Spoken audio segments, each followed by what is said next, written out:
Divorce usually marks the end, but for Grant Anderson, it was just the prologue to a humiliation he never saw coming. He walked into the most exclusive wedding of the decade with his young trophy fiancée on his arm, smugly believing he was doing his ex-wife a favor by showing up. He expected a quaint ceremony in a rented hall. He expected to see her struggling. Instead, he walked into a world of old money and private jets, only to realize the billionaire groom wasn't the one running the show his ex-wife was. And she wasn't just surviving, she was ruling. The invitation arrived on a Tuesday, tucked between a utility bill and a subscription renewal for a golf magazine. Grant Anderson rarely read but kept for appearances. It wasn't a standard envelope. It was heavy, cream-colored cardstock, textured like linen with calligraphy so precise it looked engraved by a laser, though the slight indentation suggested a hand press. Mr. Grant Anderson and guest. Grant flipped it over, frowning. He stood in the kitchen of his modern, glass-walled condo in downtown Seattle. The condo was nice, clinical, expensive, and lacking warmth much like his life since the divorce 3 years ago. "Who's that from Babe?" Tiffany called out from the living room. She was 24, a Pilates instructor, with ambition that outpaced her intellect, though Grant didn't mind. She was the prize he had acquired after shedding the dead weight of his previous marriage. "You won't believe it," Grant muttered, sliding his finger under the wax seal, a dark navy crest he didn't recognize. He pulled out the card. "Together with their families, Madeline Brooks and Lucas Kensington, request the honor of your presence." Grant let out a short, incredulous laugh. "It's Maddie, my ex-wife." Tiffany appeared in the doorway, holding a green smoothie. Her eyebrows shot up. "Madeline, the one who used to coupon for groceries?" "She's getting married, apparently," Grant said, scanning the details. "To some guy named Lucas Kensington. Probably an accountant or a project manager. Good for her." He tossed the invitation onto the marble island. He felt a strange mixture of annoyance and superiority. When he had left Madeline 3 years ago, she was a mess. She had supported him through business school, clipping coupons and working double shifts at a diner, only for him to outgrow her the moment his logistics startup, Anderson Freight, began to turn a profit. He remembered the look on her face when he asked for the divorce. Not anger, just a silent, crushing defeat. She had looked old, then worn down by the grind of supporting his dreams. "Are we going?" Tiffany asked, picking up the card. She ran a manicured nail over the gold lettering. "Wait, Grant. Look at the venue." Grant glanced back down. The Kensington estate, Martha's Vineyard. Private ferry provided from Woods Hole. "Martha's Vineyard," Grant scoffed. "Probably renting a cottage or a public hall during the off-season to save cash. She always was cheap." "I don't know," Tiffany murmured, her eyes narrowing. "Kensington, that sounds familiar. Like really familiar." "It's a common name, Tiff. Don't overthink it." Grant snatched the invite back. "We're going. Absolutely, we're going." "Why?" Tiffany pouted. "Do we really want to watch your sad ex get remarried to some mid-level nobody?" Grant smirked, adjusting the cuffs of his shirt. "I want her to see us. I want her to see that I'm happy that I've upgraded and that I hold no grudges. It's the ultimate power move. If I don't go, it looks like I'm bitter. If I go and I bring you, it shows I've won." He looked at his reflection in the dark window of the oven. He saw a man in his late 30s, successful, fit, and thriving. He imagined Madeline probably wearing a dress off the rack, marrying a man who drove a sedan, and worried about his 401k. He wanted to witness the mediocrity of her life. It would validate every selfish choice he had made. "Book the flights, Tiff," Grant said, his voice dripping with arrogance. "Let's go wish the happy couple well." He didn't know it then, but that invitation wasn't a peace offering. It was a receipt. The weeks leading up to the wedding were filled with Grant's usual boasting. He told his partners at the firm that he was heading east for a charity thing involving his ex painting himself as the benevolent, supportive former husband. He bought a new tuxedo, bespoke, costing $4,000. He wanted to make sure that when he stood next to Madeline's groom, the contrast would be embarrassing for them. Tiffany, for her part, was more focused on her outfit. She bought a dress that was slightly too flashy, a crimson silk number cut low in the front. "Is it too much?" she had asked. "It's perfect," Grant had assured her. "Shine, babe. Make sure no one can take their eyes off you." They flew first class to Boston, rented a luxury SUV, and drove down to Woods Hole. Grant spent the drive criticizing the New England traffic and boasting about his quarterly returns. He was high on his own supply, completely oblivious to the storm he was driving into.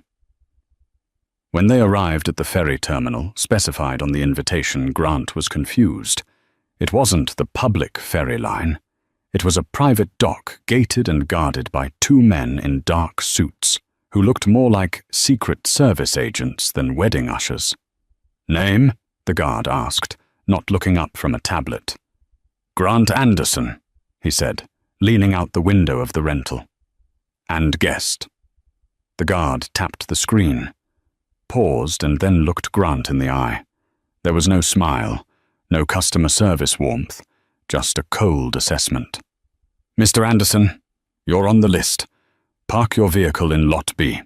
The valet will take the keys. The boat is waiting." "Boat?" Tiffany asked, peering through the windshield. Behind the gate, bobbing in the water, was not a ferry. It was a sleek silver yacht, easily 100 feet long, with the name The Indomitable stenciled on the stern in matte black. Grant swallowed hard. "Must be a rental," he muttered, though his voice lacked its usual conviction. "People rent these things for weddings all the time. Splits the cost among the guests, usually." He parked the car, his hands gripping the steering wheel a little tighter than necessary. As they walked toward the yacht, the salt air whipping Tiffany's hair, Grant saw other guests arriving. That was the first crack in his reality. These weren't the people he expected, Madeline's old friends from the diner, or her distant cousins from Ohio. A woman stepped out of a black town car ahead of them. Grant recognized her immediately. It was Senator Collins from New York. Behind her walked a man who looked suspiciously like the CEO of Tech Dine, a company Grant had been trying to get a meeting with for 2 years. "Grant," Tiffany whispered, clutching his arm. Is that the guy who owns the NBA team?" Grant didn't answer. He couldn't. He felt a cold knot forming in his stomach. He was walking up the gangway of a private yacht, surrounded by people whose net worth made his logistics company look like a lemonade stand. And somewhere at the end of this boat ride was Madeline. His Madeline. The woman who used to mend his socks because they couldn't afford new ones. "It's just a rental," he whispered to himself again, a mantra against the encroaching dread. Just a rental. The journey across the Sound took 40 minutes, during which Grant Anderson drank 3 glasses of champagne served by staff, who moved with the silent efficiency of ghosts. He tried to mingle to strike up a conversation with a man leaning against the railing, but the man, a known venture capitalist named Arthur Doyle, merely glanced at Grant's lapel, saw no familiar pin or crest, and gave a polite, dismissive nod before turning away. Grant was invisible here. In Seattle, he was a big fish. Here, he was plankton. When the yacht docked, the estate came into view. It wasn't a house. It was a compound. Sprawling across a private peninsula, the architecture was a blend of historic stone and modern glass perched on cliffs overlooking the Atlantic. There were helicopters on a distant pad. A fleet of vintage Rolls-Royces waited to shuttle guests from the dock to the main lawn. "Oh my God!" Tiffany breathed, her grip on his arm, tightening to the point of pain. "Grant, your ex-wife. Who exactly is she marrying?" "I told you I don't know." Grant snapped, his composure fraying. "Lucas Kensington. I've never heard of him." "I Googled him," Tiffany hissed, pulling out her phone. "There was no service on the boat, but I have a signal now." "And, Grant, Lucas Kensington is the heir to Kensington Steel. He founded Aurora Biolabs. Grant Forbes says he's worth $8 billion. The number hit Grant like a physical blow. $8 billion. "That's impossible," he stammered. "Meline is a waitress. Well, she was. She was an administrative assistant when we split. How would she even meet someone like that? Maybe she's the nanny." Tiffany suggested, trying to be helpful but only making it worse. "Or maybe it's a Cinderella thing." Grant didn't answer. He felt a sudden, violent urge to turn around, get back on the boat, and flee. But the crowd was moving a river of silk and cashmere flowing toward the ceremony site, and he was swept along with it. The ceremony was set up on a cliffside lawn. The chairs were ghost acrylic, rendering them invisible against the ocean backdrop.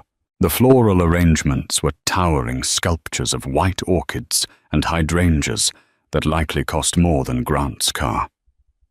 As they took their seats, surprisingly near the front in the fourth row, Grant looked around for someone, anyone who looked like the Meline he knew. He expected to see her parents, ragged and uncomfortable in their Sunday best. Instead, he saw her mother, looking 10 years younger, wearing a tasteful Chanel suit, chatting comfortably with a famous British playwright. "This is insane," Grant muttered. "This has to be a joke." "The program," Tiffany whispered, handing him a thick, velvet-textured booklet. Grant opened it. The wedding of Lucas Kensington and Meline Brooks, officiated by Governor Thomas Halloway. The governor. The actual governor of the state was officiating. Music began to swell, not a recording, but a live string quartet positioned in a gazebo nearby. The guests quieted, the heavy scent of the ocean mixed with expensive perfume. First came the groom. Lucas Kensington walked out. He was tall, perhaps 40, with salt and pepper hair, and the kind of rugged, effortless handsomeness that money can polish but not buy. He wore a tuxedo that fit him like a second skin. He didn't look nervous. He looked commanding. He stood at the altar, hands clasped, surveying the crowd with calm blue eyes. When his gaze passed over the fourth row, Grant felt a jolt. Lucas's eyes lingered on him for a fraction of a second too long, a microscopic tightening of the jaw. He knew. He knew exactly who Grant was. Then the music shifted. The heavy strings dropped away, replaced by a haunting, ethereal cello solo. The guests stood. Grant stood his legs feeling like lead. At the top of the aisle, the sun catching the diamonds woven into her veil, stood Meline. Grant stopped breathing. The woman he remembered was soft, quiet, always slightly hunched, as if apologizing for her existence. She wore sensible shoes and minimal makeup. The woman walking down the aisle was a queen. She had lost weight, but in a way that looked strong, not frail. Her posture was impeccable, her chin held high. The dress was a masterpiece of lace and silk hugging curves he had forgotten she had flaring out at the feet in a dramatic train. But it wasn't the dress. It was her face. Gone was the timid girl who cried when the toast burned. In her place was a woman who radiated power. Her skin glowed, her eyes fixed on Lucas, were sharp and bright. She walked with a slow, deliberate cadence, owning every inch of the ground beneath her. As she passed Grant's row, he found himself leaning forward, desperate for her to look at him. "Look at me," his mind screamed. "See me. See that I'm here." She didn't. She didn't even blink. She glided past him, as if he were part of the furniture, her focus entirely on the billionaire waiting for her at the altar. Tiffany nudged him. "She's stunning, Grant. You never told me she looked like that." "She did," Grant whispered, his voice hoarse. "She never looked like that with me." The realization was a cold knife in his gut. It wasn't that Meline had never been capable of this beauty or this grace. It was that being with him had suppressed it. He hadn't been her prize. He had been her anchor, dragging her down into the mud of mediocrity. He sat through the vows in a daze. He heard them promise to love and cherish, to build empires together. He watched Lucas kiss her with a passion that made Grant look away, embarrassed by the intimacy of it. "I now pronounce you husband and wife." The applause was thunderous as the couple walked back down the aisle, Meline laughing, her hand firmly in Lucas's. Grant finally caught her eye, just for a second. She looked at him. There was no hate in her eyes, no lingering love. There was only a polite, distant amusement. It was the way one looks at an old yearbook photo of a haircut they regret. She offered him a small, tight smile, almost pitying, and then turned her face up to her billionaire husband, leaving Grant Anderson drowning in the wake of her happiness. "We have to go to the reception," Tiffany said, as the crowd began to disperse toward the massive glass pavilion erected on the south lawn. "I need a drink." "I need a scotch," Grant corrected. "A double." He didn't know that the real humiliation hadn't even started yet. The reception was where the business was done, and Grant was about to learn that in this world, he wasn't just out of his league, he was on the menu. The reception was held in a massive glass structure that had been erected on the cliff edge, designed to look like a floating diamond. As the sun began to set, casting a violet hue over the ocean, the interior of the pavilion glowed with the light of 1,000 candles and crystal chandeliers that hung from the ceiling like frozen waterfalls. Grant Anderson walked in, Tiffany clinging to his bicep. Tuku. He felt like an imposter in a tuxedo, a sensation he hadn't felt since his early 20s. He was used to being the biggest man in the room, the loudest voice, the one who signed the checks. Here he was, statistically insignificant. Waiters circulated with trays of hors d'oeuvres that looked like art pieces. Grant grabbed a glass of amber liquid from a passing tray, a 30-year-old scotch, and downed half of it in one gulp. "Slow down, Tiger," Tiffany whispered, eyeing a group of women near the bar who were wearing jewelry worth more than Grant's entire condo complex. "You need to network. Isn't that what you said? Work the room." "I am working it," Grant snapped, straightening his tie. He scanned the crowd. He needed a win. He needed to prove that his presence here wasn't a charity case. He spotted a target, Preston Caldwell.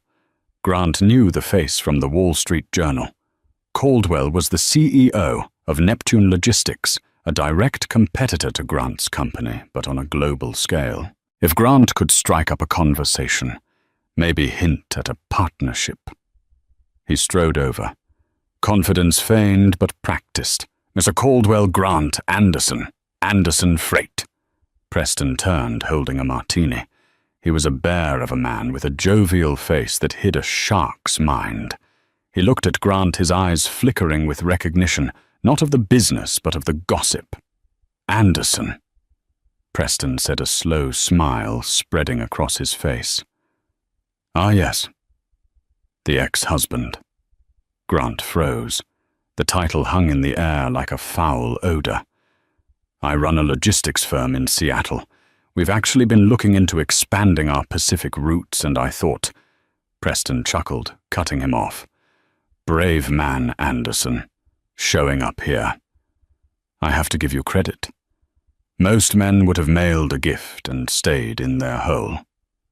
We remained amicable." Grant lied, his jaw tight. "Amicable," Preston repeated, tasting the word. "Is that what they call it?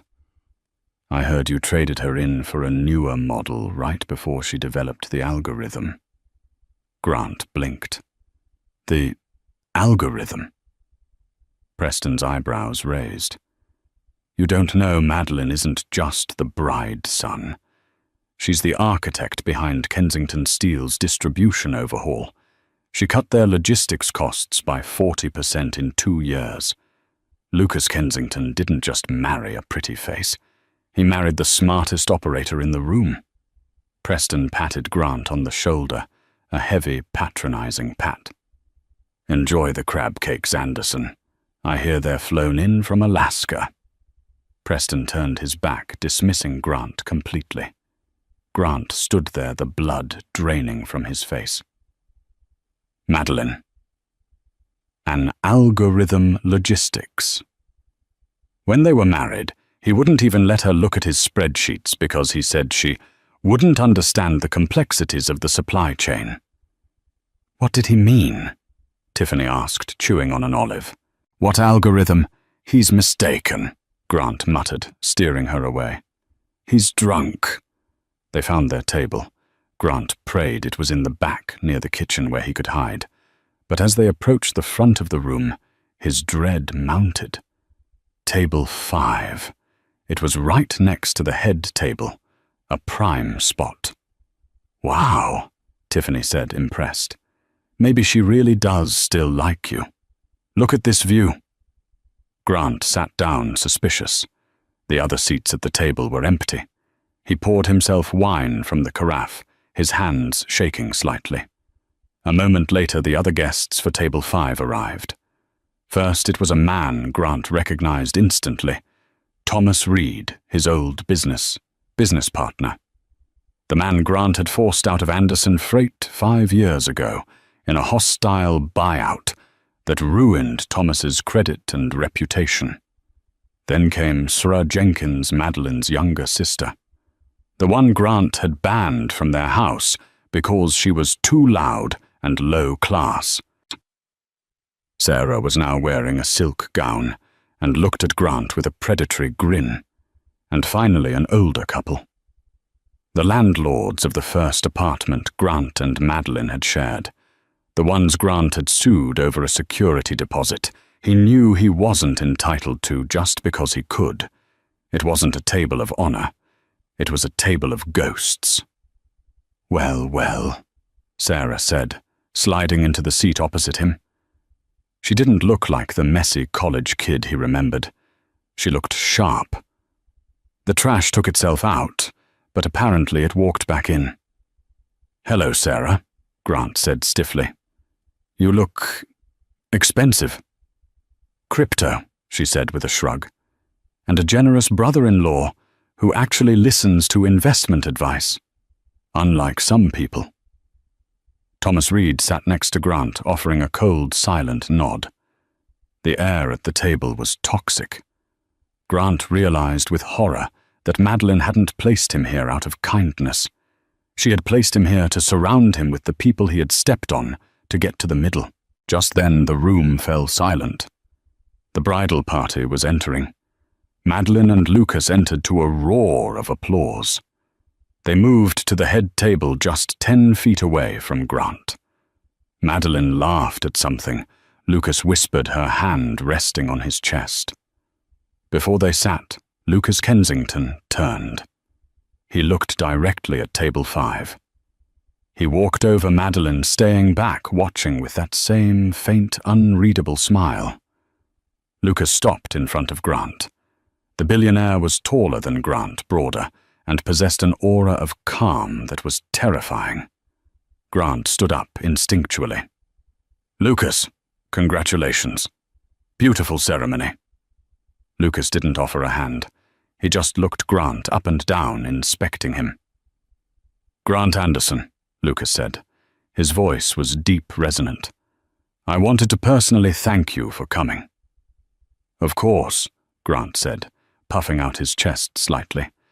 Maddie and I share a lot of history. I wanted to show my support. Lucas smiled, but it didn't reach his eyes. No, Grant, I don't think you understand. I wanted to thank you for being an idiot. The conversation at the nearby tables died down. Tiffany gasped softly. Excuse me, Grant stammered.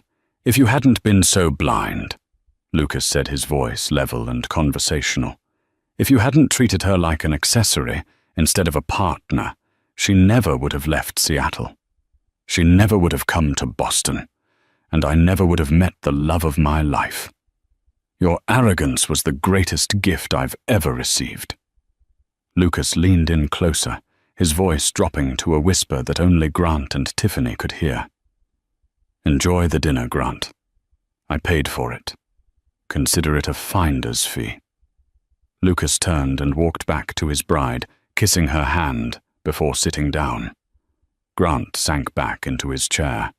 His face burned. He felt stripped naked in front of the entire room.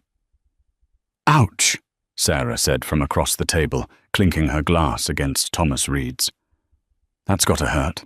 Grant looked at Tiffany, expecting her to be outraged on his behalf. Instead, she was staring at Lucas Kensington with wide, fascinated eyes. He's so intense, she whispered. Grant gripped his fork until his knuckles turned white. He wasn't going to let this stand. He was Grant Anderson. He built a company from nothing. He wasn't a finder's fee. He was a player. He drank the rest of his wine. He needed a plan. He needed to corner Meline. He needed to remind her who made her. Dinner was a blur of courses Grant couldn't taste. Truffle risotto, Wagyu beef, foam-topped scallops, it all tasted like ash. He spent the meal avoiding the gaze of Thomas Reed, who seemed content to just sit there and silently judge him. Tiffany, however, had struck up a conversation with the young man to her right, a French architect who was designing Lucas's new winery in Napa. She was laughing, flipping her hair, completely ignoring Grant. He was losing control of everything. As the plates were cleared, the speeches began. The best man. A senator told stories of Lucas's integrity. The maid of honor. A famous neurosurgeon spoke of Madeline's resilience. When I met Meline 3 years ago, the surgeon said, raising her glass. She was starting over. She didn't have much, but she had a mind that worked like a supercomputer. She didn't just rebuild her life. She rebuilt us. She taught us that dignity isn't what you have in the bank, but how you treat people when the bank is empty. Grant scoffed audibly. Please, he muttered. She was a waitress. She was a logistics manager at a diner chain. Sarah corrected him sharply from across the table. She managed the supply chain for 50 locations while you were busy playing golf and pretending to be a CEO. You just never asked her about her day. Grant glared at her, but the applause drowned out his retort. Then Meline stood up. The room went dead silent. She held a microphone, looking like a statue of victory. Thank you all for coming, she said, her voice clear and strong. Tonight is about love, yes, but it's also about vision. For a long time, I lived in a fog.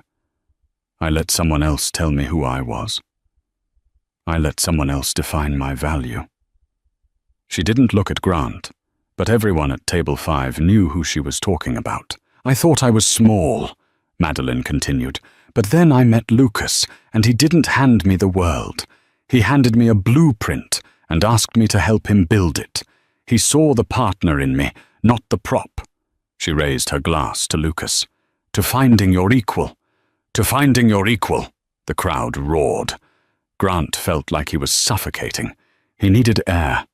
He stood up abruptly, nearly knocking over his chair. Bathroom, he mumbled to Tiffany, who didn't even look up. He walked out of the pavilion into the cool night air. He loosened his tie, gasping. He paced the stone patio, anger boiling in his veins. How dare they? How dare they rewrite history? He had paid the bills. He had bought the house. He was the one with the MBA. He heard footsteps behind him, the click of heels on stone. He turned. It was Meline. She was alone, standing near the railing that overlooked the dark ocean. She must have slipped out the side exit. "Running away again, Grant?" she asked softly. Grant straightened up. This was it. The confrontation. "I'm not running," he said, stepping toward her. "I'm just tired of the show. Finding your equal." "Really, Maddie? You think because you married a checkbook you're suddenly a titan of industry?" Meline didn't flinch. She watched him with that same maddening calm. "You still don't get on it. You think money is the only currency." "It's the only one that counts," Grant sneered. "I came here to be nice, to show you I was happy. But this circus, it's pathetic. You're playing dress-up." Meline took a step closer. For the first time, he saw the steel in her eyes. "Grant, do you know why your Q3 projections for Anderson Freight are down 20%? Grant stopped cold. That figure wasn't public. He had only seen the internal report 2 days ago. How do you know that?" "Because Meline said, I'm the one who cancelled the North Tech contract." Grant's mouth fell open. North Tech was his biggest client. They accounted for 1/3 of his revenue. They had pulled out last week without explanation, sending his company into a tailspin. "You," he whispered, "you don't work for North Tech." "No," Meline said. "But Kensington Steel acquired North Tech 6 months ago. I sit on the board. When I reviewed the supply chain contracts, I saw Anderson Freight. I saw the inefficiencies, the padded margins, the delays. It was sloppy work, Grant. So I cut it." Grant felt the world tilting. She hadn't just moved on. She held his life in her hands. "You did it out of spite," he accused, his voice trembling. "You're trying to ruin me." "No," Meline said, shaking her head. "If I wanted to ruin you, I would have audited your tax returns from 2019. I know about the offshore accounts, Grant." Grant went pale. "I cancelled the contract because it was bad business," she said simply. "That's the difference between us. You make decisions based on ego. I make them based on facts. You were dead weight to the company, just like you were dead weight to me." She checked her watch, a diamond-encrusted piece that probably cost more than Grant's house. "I have a cake to cut," she said. "I invited you here, Grant, not to rub it in, but because I wanted to look you in the eye and make sure I wasn't afraid of you anymore. And I'm not.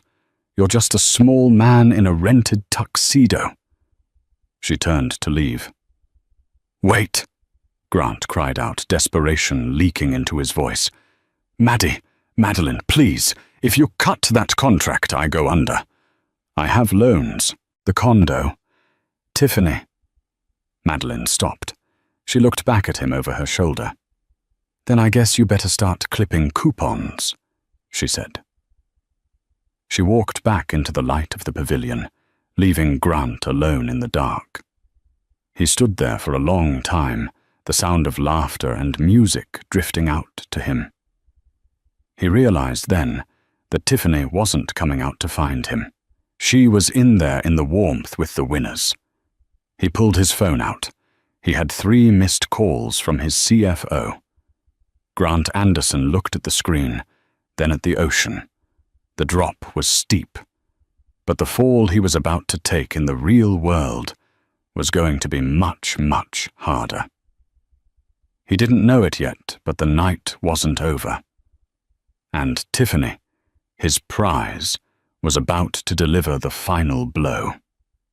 Grant walked back into the crystal pavilion, his legs feeling like they were moving through wet cement. The air inside was stifling heavy with the scent of lilies and expensive cologne. The band had switched to upbeat jazz, and the dance floor was filling up with couples spinning in a blur of satin and tuxedos.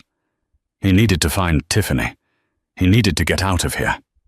He needed to get back to Seattle and stop the bleeding before Anderson Freight flatlined. If he could just call the bank, maybe liquidate some assets.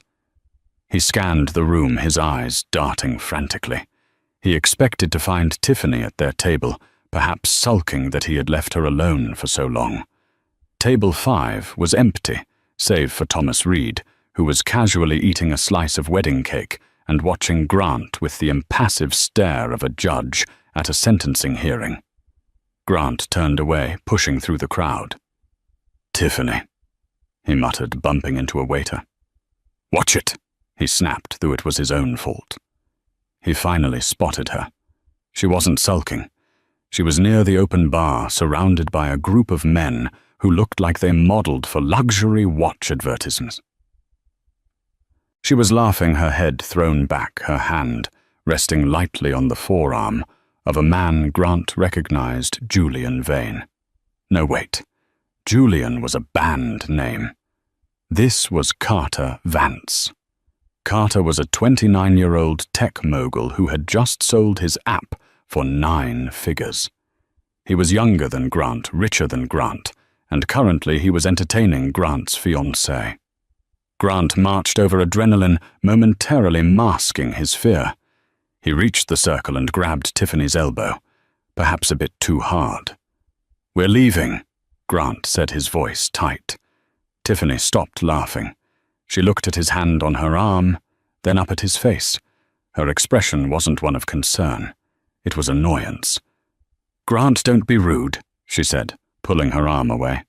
"Carter was just telling us about his trip to Ibiza." "I don't care about Ibiza," Grant hissed, leaning in close so the others couldn't hear. "Something has happened. We need to go. Now." "The ferry doesn't leave until midnight," Tiffany said, taking a sip of her champagne. "Relax. You're sweating. It's gross." "Tiffany," Grant warned, his voice rising. "I said we are leaving. I'll pay the boat captain extra to take us now. Get your purse." Carter Vance looked at Grant with a bemused smirk. "Everything all right here, old sport? You look like you've seen a ghost." "Stay out of this," Grant snapped. He turned back to Tiffany. "Now." Tiffany didn't move. She set her glass down on the bar with a sharp clink. She turned fully toward him, crossing her arms. The crimson dress that Grant had paid for suddenly looked like armor. "No," she said. Grant blinked. "Excuse me." "I said no." Tiffany repeated, her voice steady. "I'm having fun. For the first time tonight, actually. You spent the whole boat ride ignoring me and the whole dinner pouting because your ex-wife is doing better than you. I'm not leaving just because you can't handle your ego." "This isn't about ego," Grant whispered furiously. It's complicated. I need to get back to the office." "Does it have to do with the phone call I overheard you make in the bathroom at the airport?" Tiffany asked. Grant froze. "What?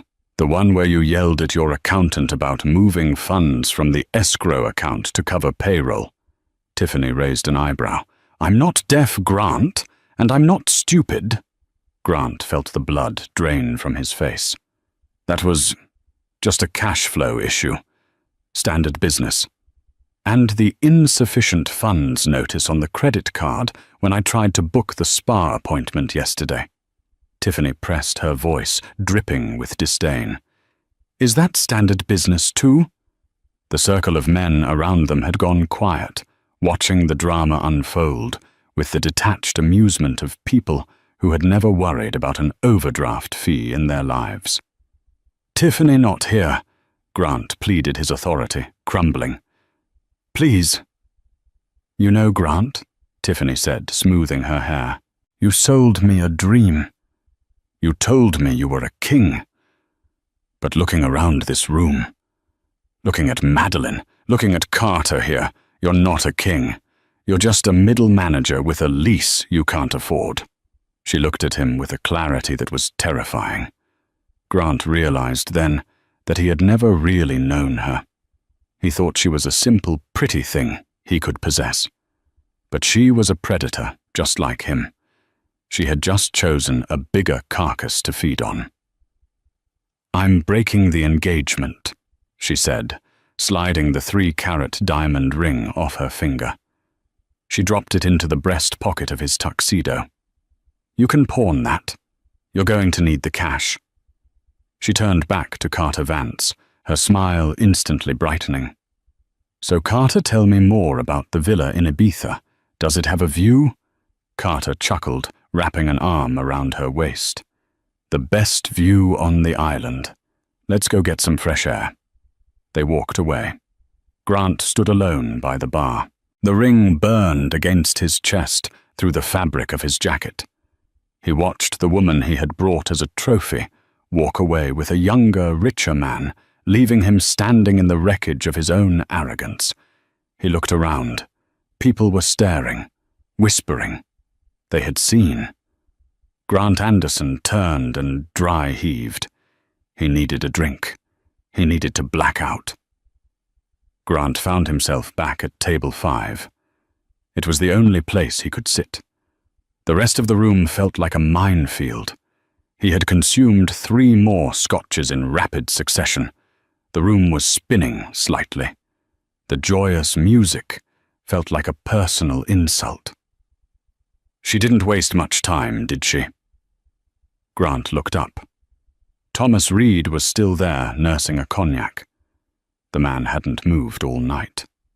"Shut up, Reed," Grant slurred. "You don't know anything." "I know enough," Thomas said calmly. "I know Tiffany left with Carter Vance.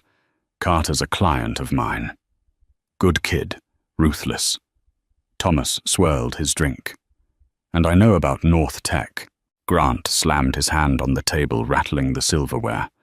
"Did Meline tell you? Did she brag to everyone?" "Meline didn't say a word to me," Thomas said. "She didn't have to.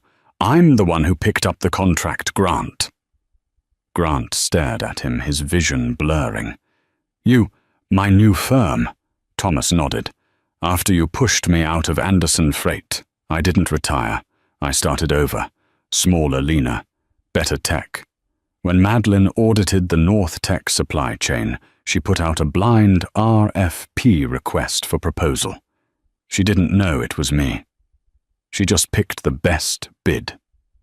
Thomas leaned forward, his eyes hard. "She picked me because I offered transparency and efficiency.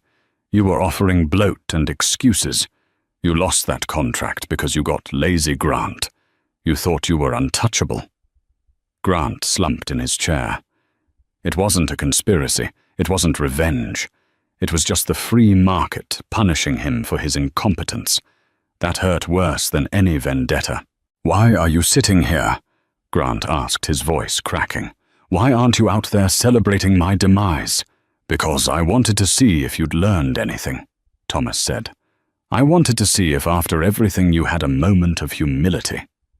Thomas looked at Grant, disheveled, drunk, abandoned by his fiancée, and on the brink of bankruptcy. "I see the answer is no," Thomas concluded. He stood up, buttoning his jacket. "You're not mourning the loss of your wife, or your business, or even your girlfriend. You're mourning your image. You're a hollow man, Grant."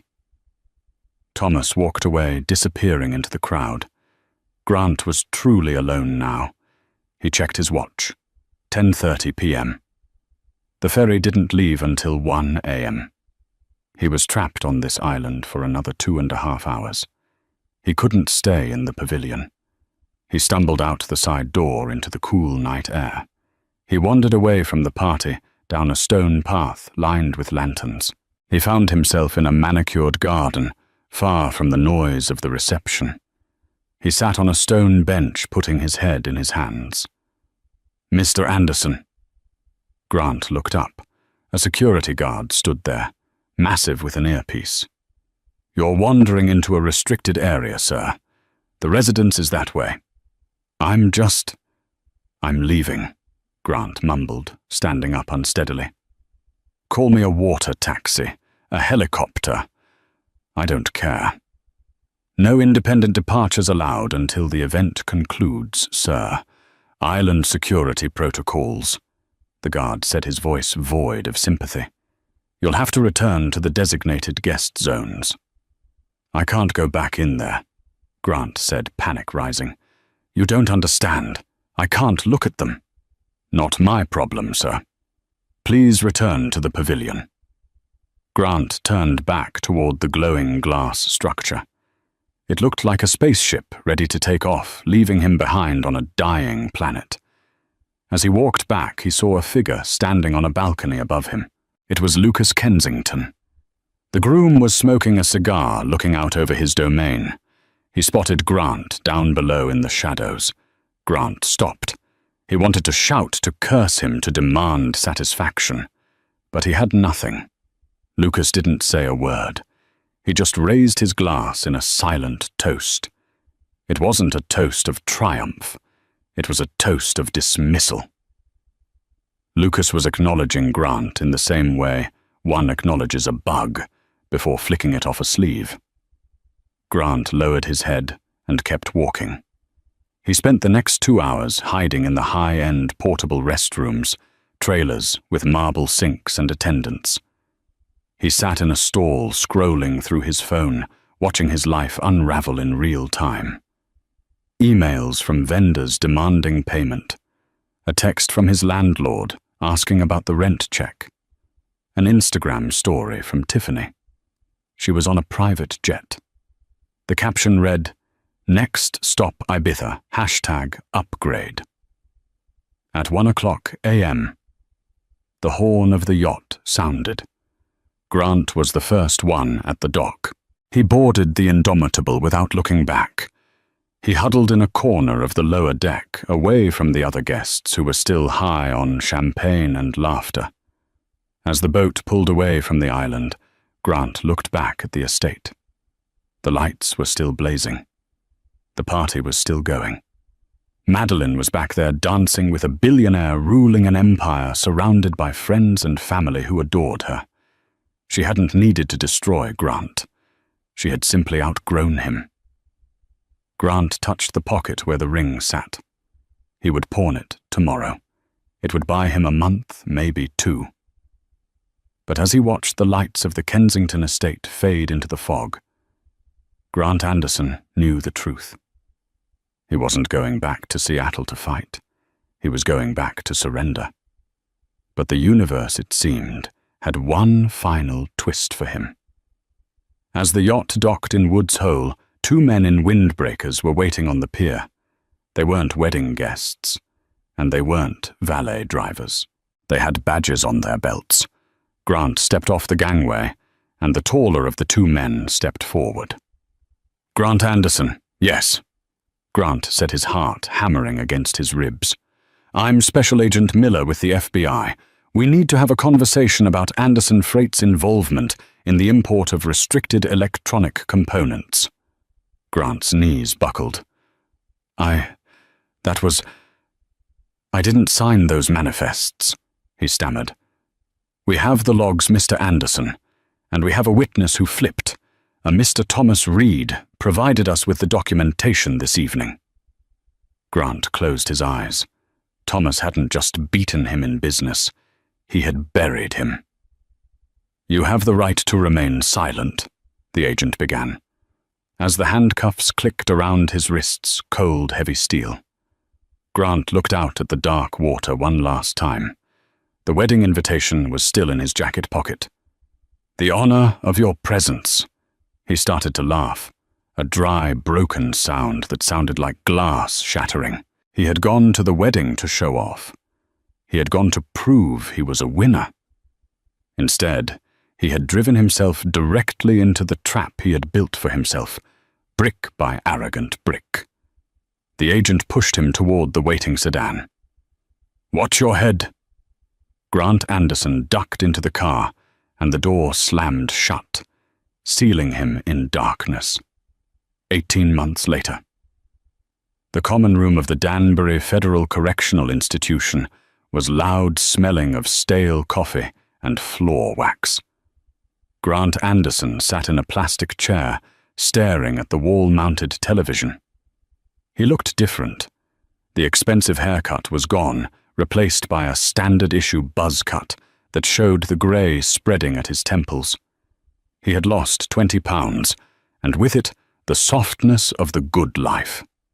His face was hard aligned with the stress of a man who had lost control of his own narrative. He wasn't a king here. He wasn't even a middle manager. He was inmate 74,922, serving 36 months for wire fraud and falsifying import manifests. Thomas Reed had been thorough. The evidence was undeniable. "Hey, Anderson!" A younger inmate named Miller shouted, pointing at the screen. "Isn't that the chick you wouldn't shut up about?" Grant looked up. The channel was tuned to a business news network. The chyron at the bottom of the screen read, "Innovator of the Year, Meline Kensington." There she was. Meline.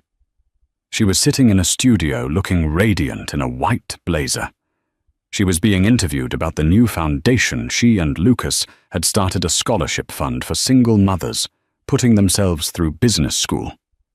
"So, Mrs. Kensington," the interviewer asked, leaning in, "you've been credited with revitalizing the entire supply chain model for the steel industry, and now you're tackling education.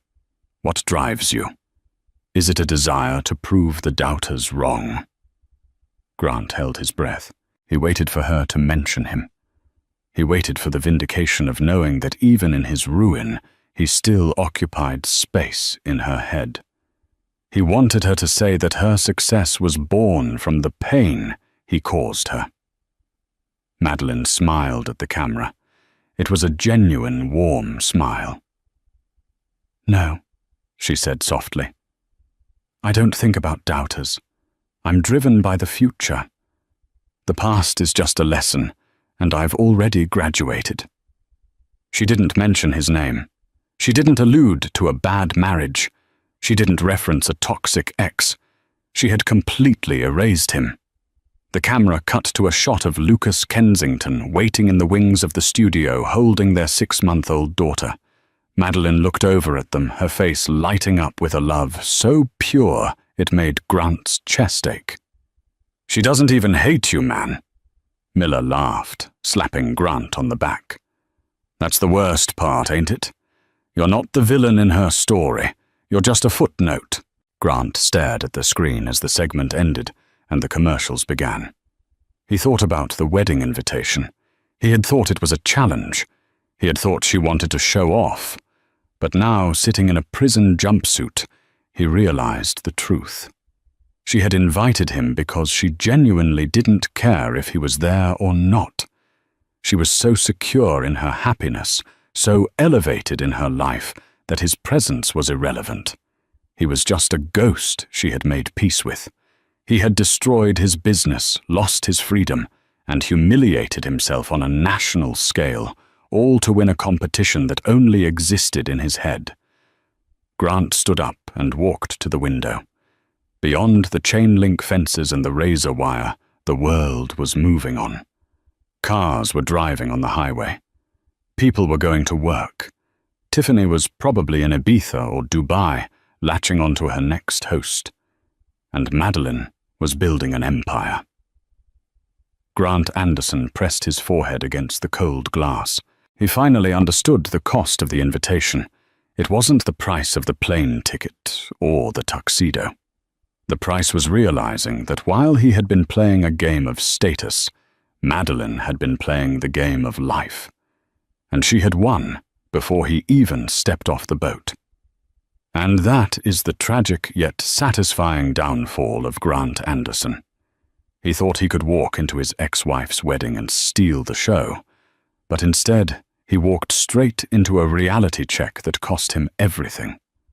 It's a powerful reminder that the best revenge isn't anger or spite.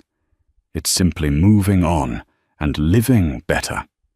Grant wanted to be the main character so badly that he became the architect of his own destruction, while Meline proved that true power doesn't need to shout. What do you think? Did Grant deserve his fate, or was the universe a little too harsh on him? And would you have invited an ex like Grant to your wedding? Let me know your thoughts in the comments below. If you enjoyed this story of instant karma and high-stakes drama, please smash that like button.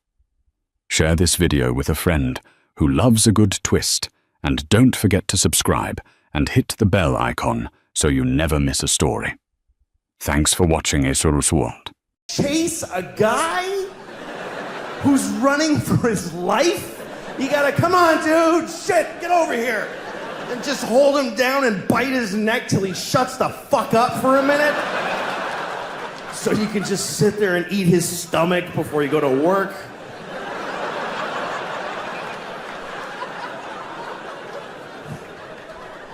That would really suck. That's why animals they go, let's do this together, man. You chase the parents away, I'm gonna eat the kid, and you circle back. That's why they do it like that. Fuck it, I'm eating babies. This is bullshit.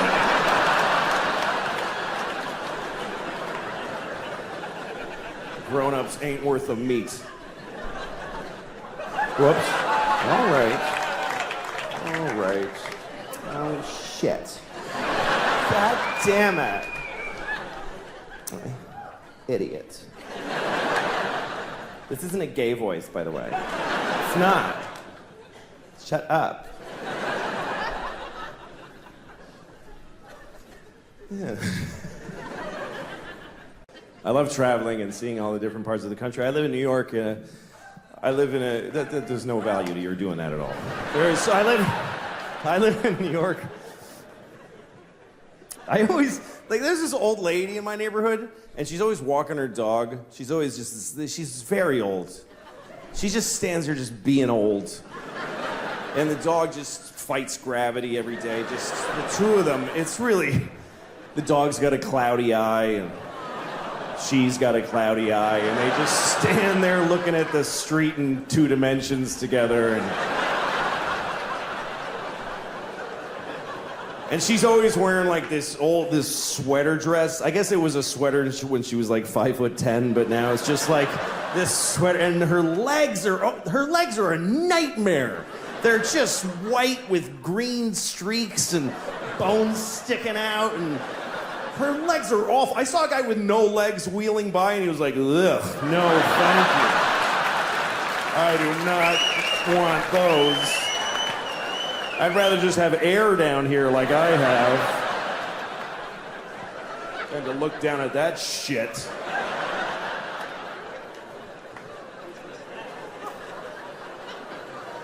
I see these two all the time. And I always look at them and I always think, God, I hope she dies first. I do! I hope she dies first for her sake. Because I don't want her to lose the dog. I don't think she'll be able to handle it.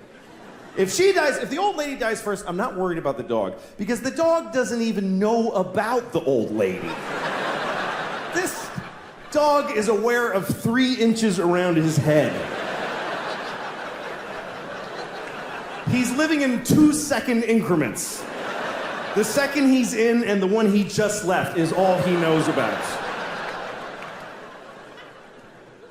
But if he dies, this lady, she's gonna be destroyed because this dog is all she has. And I know he's all she has because she has him. If she had one person in her life, she would not keep this piece of shit little dog. Even if just some young woman in her building one morning were to say, "Good morning, Gladys," she'd be like, "Oh, good," and just flush him down the toilet.